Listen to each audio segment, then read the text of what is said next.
The testament of Issachar, the fifth son of Jacob and Leah. The copy of the words of Issachar, for he called his sons and said to them, Hearken, my children, to Issachar your father. Give ear to the words of him who is beloved of the Lord. I was born the fifth son to Jacob, by way of hire for the mandrakes.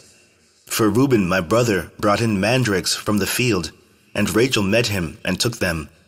And Reuben wept, and at his voice Leah my mother came forth.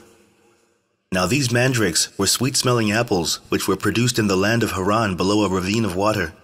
And Rachel said, I will not give them to thee, but they shall be to me instead of children. For the Lord hath despised me, and I have not borne children to Jacob. Now there were 2 apples, and Leah said to Rachel, Let it suffice thee that thou hast taken my husband. Wilt thou take these also? And Rachel said to her, Thou shalt have Jacob this night for the mandrakes of thy son. And Leah said to her, Jacob is mine, for I am the wife of his youth. But Rachel said, Boast not, and vaunt not thyself, for he espoused me before thee, and for my sake he served our father 14 years. And had not craft increased on the earth, and the wickedness of men prospered, thou wouldst not now see the face of Jacob. Chapter 2. Then appeared to Jacob an angel of the Lord, saying, 2 children shall Rachel bear, inasmuch as she hath refused company with her husband, and hath chosen continency. And had not Leah my mother paid the 2 apples for the sake of his company, she would have borne 8 sons. For this reason she bare 6, and Rachel bare the 2. For on account of the mandrakes the Lord visited her. For he knew that for the sake of children she wished to company with Jacob, and not for lust of pleasure. For on the morrow also she again gave up Jacob, because of the mandrakes. Therefore the Lord hearkened to Rachel. For though she desired them, she eat them not, but offered them in the house of the Lord, presenting them to the priest of the Most High, who was at that time. Chapter 3. When therefore I grew up, my children, I walked in uprightness of heart, and I became a husbandman for my father and my brethren. And I brought in fruits from the field, according to their season. And my father blessed me, for he saw that I walked in rectitude before him. And I was not a busybody in my doings, nor envious and malicious against my neighbor.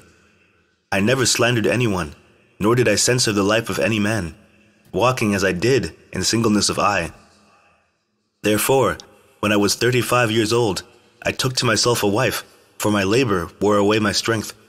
And I never thought upon pleasure with women, but owing to my toil, sleep overcame me. And my father always rejoiced in my rectitude, because I offered through the priest to the Lord all first fruits, then to my father also. And the Lord increased 10,000-fold his benefits in my hands. And also Jacob, my father, knew that God aided my singleness. For on all the poor and oppressed I bestowed the good things of the earth in the singleness of my heart. Chapter 4.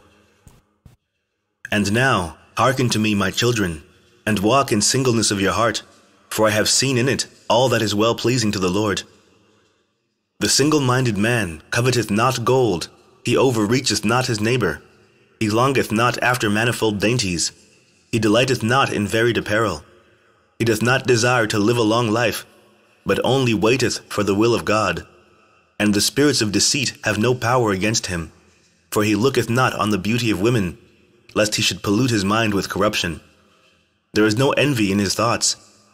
No malicious person maketh his soul to pine away, nor worry with insatiable desire in his mind.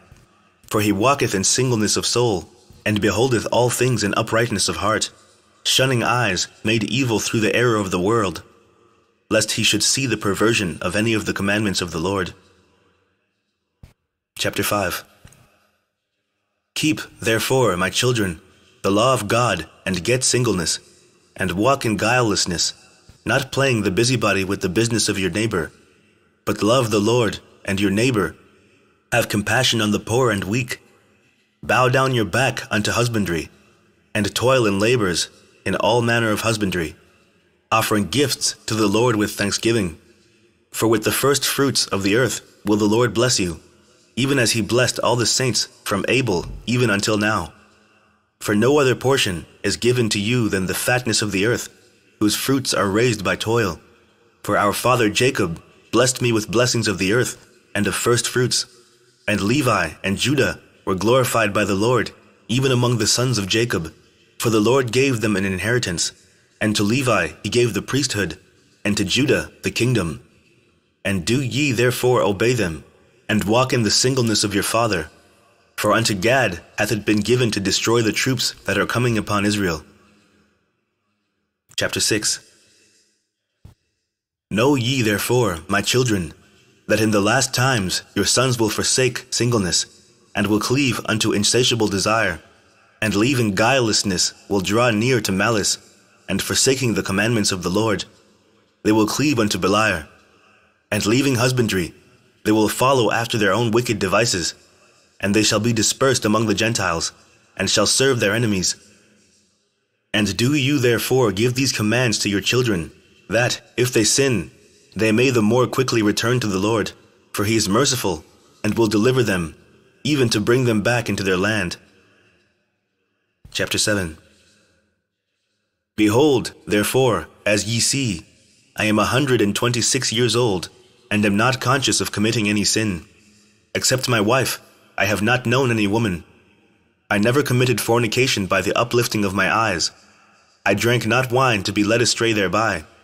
I coveted not any desirable thing that was my neighbor's. Guile arose not in my heart.